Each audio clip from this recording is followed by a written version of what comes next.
Hey dog sport handlers, welcome to the Canine Handler Fitness Podcast. I'm your host, Liz Joyce, your go-to expert for all things dog sport fitness. Whether you're running agility, doing protection work, tackling search and rescue, handling a tough tugger, or just looking to build strength for a lifetime of adventures with your dog, remember, you are half the team, and I'm here to help you stay strong, mobile, and injury-free. Join me as I break down the unique demands of handler fitness, speed, strength, endurance, and everything you need to perform at your best, both in and out the ring. Let's stay strong, stay in the game, and keep doing what we love. Let's dive in.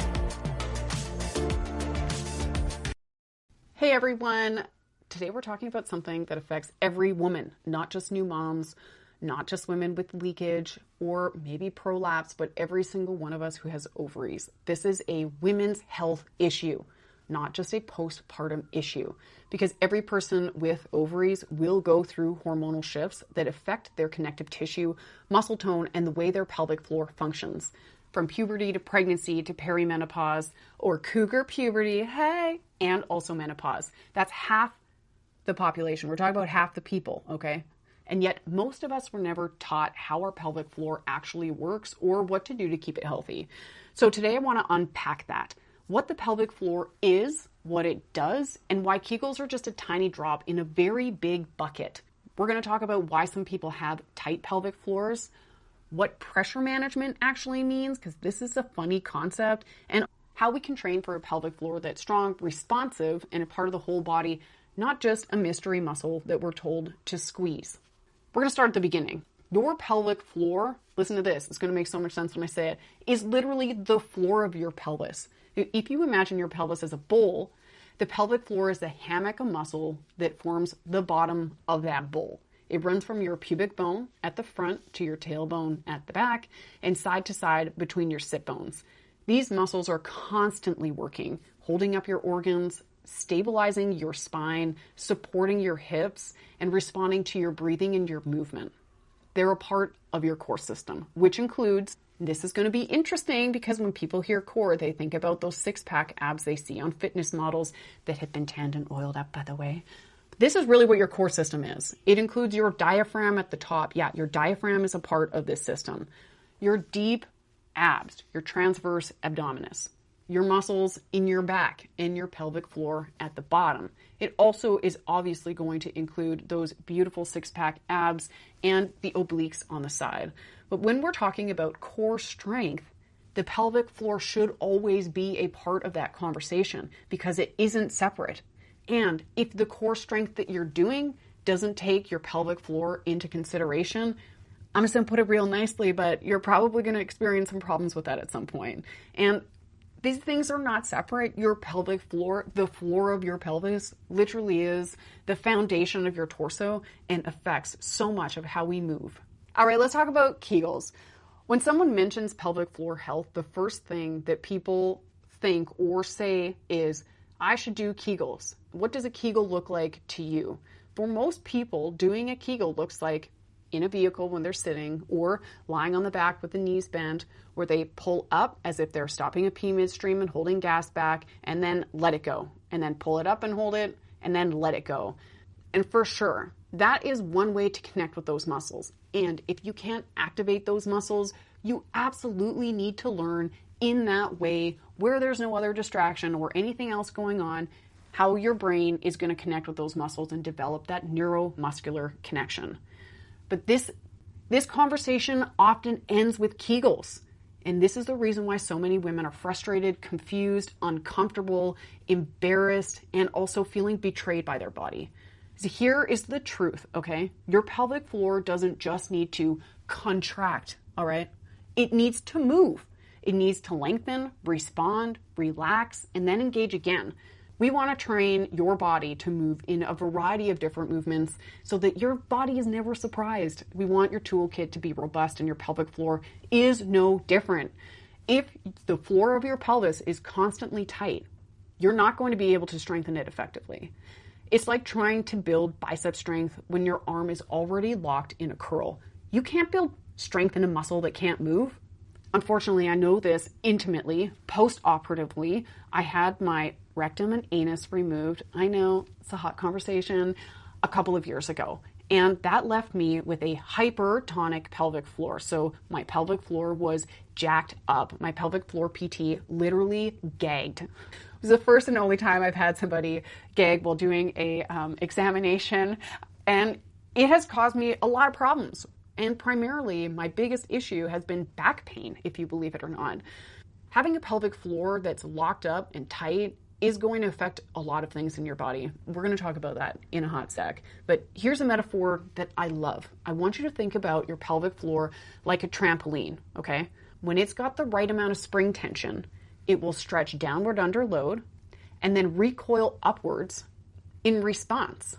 But if the trampoline springs are pulled too tight, it's not going to be able to absorb force or rebound properly. On the flip, if it's too loose, it's not going to be able to support you. We need that give and take. We need to train these things from a lying position to connect with your pelvic floor and just have more understanding about the floor of our pelvis, how it's helping or limiting us, and what we can do in our workouts to make sure that our body is including pelvic floor function in the workouts that we're doing. We're going to talk about pelvic floor tension because a lot of people think about their pelvic floor and they want to strengthen it, they want to tighten those muscles. And a lot of people have pelvic floors that are too tight. Here's a few common situations. This is a really hot conversation. People that have chronic constipation or that are holding their gas in. And I know a few girly girls, you know who you are, that are constantly gripping the bottom of their pelvis to hold it in. And that will teach your body that tightness is the default. And over time, create shorter muscles in your pelvic floor. People that walk in a duck foot type fashion, so toes out, is going to rotate the feet out. It also rotates the femur in the socket and closes up the back of the pelvis. So your pelvis and your pelvic floor isn't getting as much movement side to side as it's designed to. Walking, actually, longer strides when you're walking is an excellent way that our body and our humanness has built into how we get around in this world. It's just a natural mobility exercise for our pelvic floor. So know that you're already doing that well for yourself. And the third one is post-operative or postpartum changes. Anytime there's scar tissue, trauma, or pain in your pelvic area, those muscles can become guarded and protected. Even chronic stress can make the pelvic floor tighten, and it's a part of your body's brace, ready for attack response. So before we even start to talk about strengthening, we have got to talk about mobility. How do you increase the mobility in your pelvic floor? Because a tight pelvic floor isn't necessarily a strong one. It's just one that never gets to rest. We're going to talk about pressure management, which was something that I didn't have a lot of concept about until I had a 3-inch incision through all of the pelvic floor muscles. I had to get excellent at pressure management in an immediate way. Every time you breathe, lift, laugh, move, the pressure changes inside your abdomen. I want you to picture your torso like a can, where the top is the diaphragm, the bottom is your pelvic floor, and the sides are your deep core muscles. So imagine when you're breathing in, the diaphragm is going to drop down like a plunger inside the can, but there's nowhere for that pressure to go. So what happens is the pelvic floor will soften and lengthen slightly, the bottom of the can giving just enough room for the diaphragm to move. And the sides, or your transverse abdominal, will hold gently and keep the can upright but not stiff. When you breathe out, when the air is pushing out, the diaphragm is going to rise. And again, we want to keep that pressure consistent. So the pelvic floor at the bottom of the can is going to lift back up, helping the can spring back. The sides are going to engage a little bit more to help keep everything stable. And it's a rhythm, this inhale-exhale relationship that keeps pressure balanced. But here's where it gets tricky. If your diaphragm, your core, or your pelvic floor are not working together, maybe your ribs are stiff, or maybe your pelvic floor is too tight, your pressure has nowhere to go, but your body will find somewhere to send it. And that might mean downward pressure on your pelvic floor, which can result in urinary incontinence, prolapse, Can also find it in outward pressure on your abdominal wall, like hernias, or even upward pressure into the chest and neck, which you've all seen somebody lifting weights and their neck just pops out and their head gets really red. That is also a way that your body is managing pressure. So when I'm talking about core training, I'm talking about teaching your system to manage pressure, to breathe and move in a way that supports your pelvic floor instead of fighting it. It can seem tedious at the beginning. Breath work. Are you breathing properly? When you're breathing, is your pelvic floor paired with your inhale or exhale? Are you able to do these things without gripping your glutes? Are you able to incorporate your lower abs and your abdomen in your exhale? And also some awareness of how your pelvis moves. And when you get it right, you're not going to be just squeezing your pelvic floor.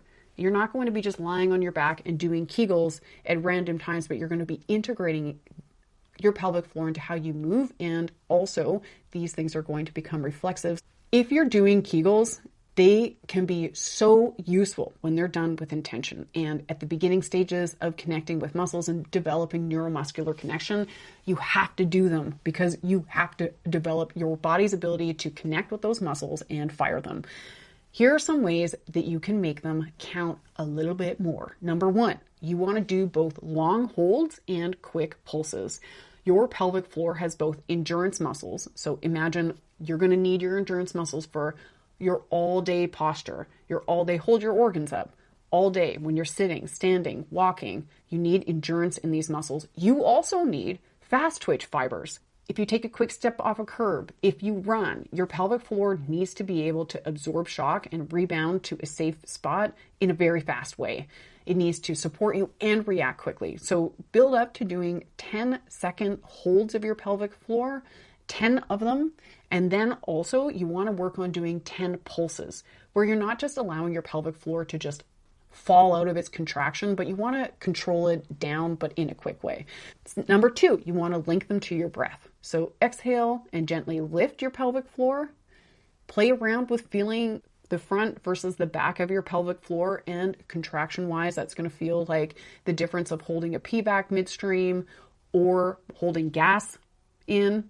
Being able to control front and back can be really helpful, and you might find that the front is easier for you to control than the back or vice versa. And again, you want to be linking your Kegels to your breath because that is the natural rhythm of our system. And when we remind our body about how it, quote, should be moving, it will do that on its own. Number three, change your position. Do not just do these lying down. You want to do them also when you're sitting, standing, or in a squat, because your pelvic floor has to function in all of these positions in real life. And remember, the goal is not to tighten your pelvic floor, but it's to have one that responds.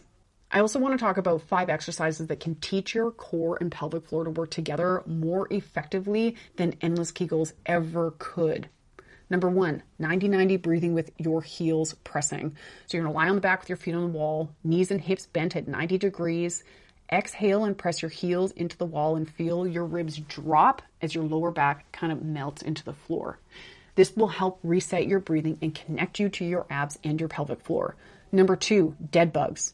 You want to exhale as you lower your opposite arm and leg. Keep your ribs down, keep your pelvis steady. This exercise gets botched so much because people drop their leg and allow their pelvis to follow the leg. So they get an arch in their back, or they drop the leg and the lower abdomen pops up like a loaf of bread. That is not super helpful. We want to keep even line on your abs and not let your pelvis move. We're teaching your core and pelvic floor to stabilize while you move. Number 3, bridges. You want to exhale when you lift your hips, feeling your glutes and your pelvic floor engaged together. Remember, when you exhale, you're going to be pulling up with your pelvic floor and then lower with control. And as you are lowering your hips, gradually allowing your pelvic floor to release as well. Number 4, bird dogs. This is on your hands and knees. You're going to extend your opposite arm and leg while keeping your breath flowing. This is going to teach dynamic stability and how to manage pressure under load. And lastly, squats with breath. So you're going to inhale as you lower, and you're going to let your pelvic floor lengthen. Then you're going to exhale as you stand. And again, exhaling is paired with pulling up or engaging your pelvic floor. This is how you can start to train and bring pelvic floor strength and function into your workouts and then into your everyday life. You notice all of those exercises were about your core and about your ribs and about being able to breathe when you're doing different movements. You notice we didn't talk very much about Kegels in this at all. And the reason for that is because the pelvic floor is a part of a system, and the pelvic floor gets a lot of fallout because of its position, because of all the different things it's asked to do and how disconnected we are from it. It is rarely the only issue. Generally speaking, hip function, hip mobility, core strength, pressure management, how you're breathing. Are you breathing into your ribs or do you lift your shoulders when you inhale? These different things are going to affect the health of your pelvic floor way more than you being able to do 20 Kegels. We're going to wrap this up. Your pelvic floor is not just about Kegels, but it's the foundation of your pelvis and a part of your core. And it's deeply tied to how you breathe and how you move. And every woman, not just postpartum women, will go through hormonal shifts that affect your pelvic floor function. The best time to work on things that you know are coming at you is before they're a problem. And the more you train awareness, mobility, and coordination, again, breathing and engagement, the better equipped you'll be to handle those changes. Because again, remember that a healthy pelvic floor isn't just strong, but it's responsive. All right, y'all, keep breathing, okay? Keep training smart, and remember that strength and function start from the inside out. Thanks so much for being here with me today and choosing to spend this time investing in yourself.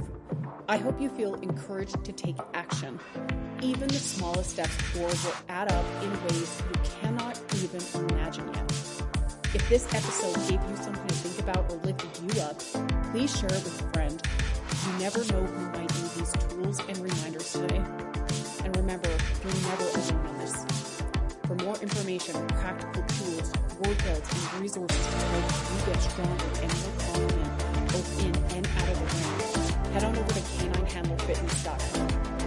You can also find me on all the socials under the same name, so come on over and say hi. I'm here to help you build the skills, knowledge, and belief you need to reach your goals. Keep going. Keep learning. And most of all, keep showing up for yourself. You've got this, and I'm cheering you